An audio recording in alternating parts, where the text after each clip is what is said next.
Notre deuxième conteur s'appelle Medar Kafuchoni. Il est chercheur au laboratoire écologie appliquée à l'université Abomey Calavi au Bénin.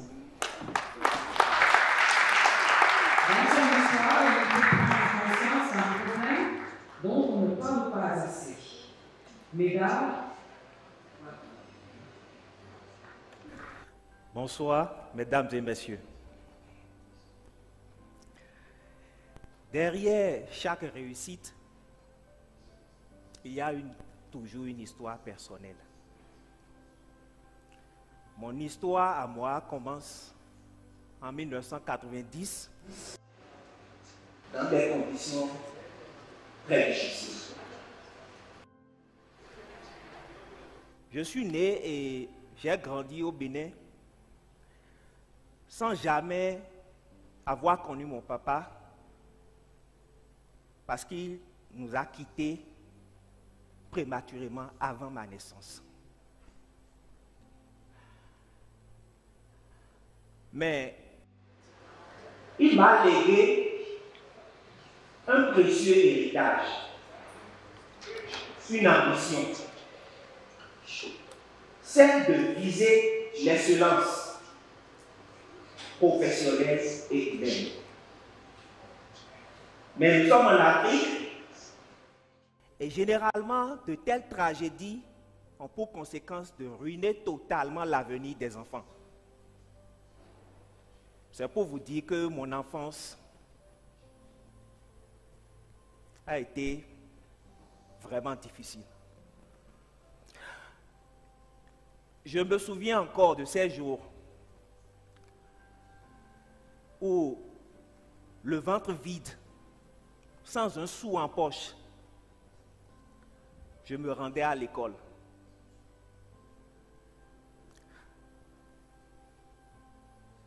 Cette période de ma vie a été vraiment dure.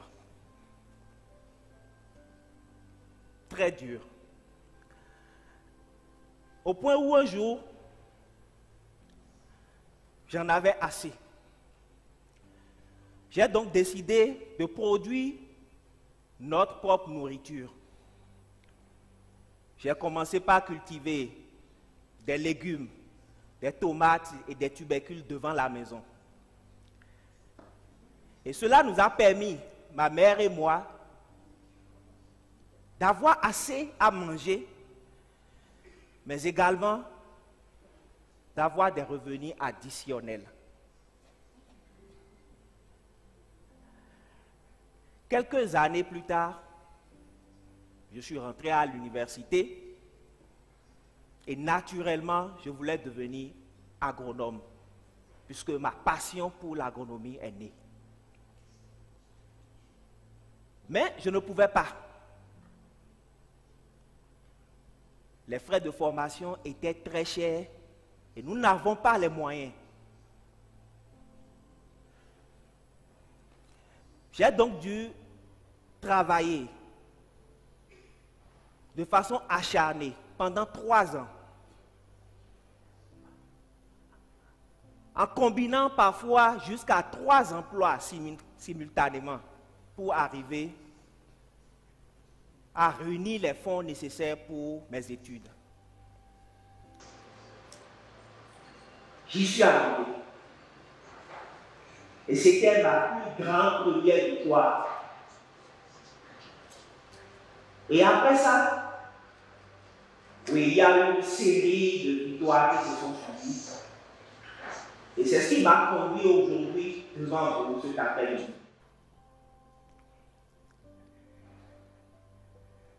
Au cours des 8 dernières années,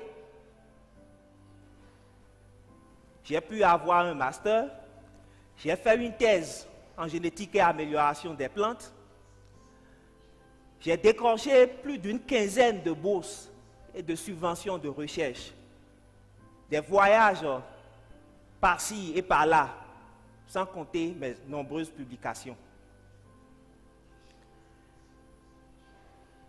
Je détenais donc désormais la clé. Et je sais qu'on peut donc relever n'importe quel défi si on a une bonne vision, on est déterminé, qu'on s'entoure des bonnes personnes et qu'on est persévérant. Je me souviens encore aujourd'hui des gens qui se moquaient de moi à l'époque, qui me disaient, tu n'iras jamais, tu ne pourras pas, tu es trop ambitieux, tu es trop jeune, tu es un rêveur. Aujourd'hui, je sais qu'ils ont tort, parce que j'ai réussi. Et avec le temps, j'ai même appris à aimer les défis. J'ai pris goût à relever les défis.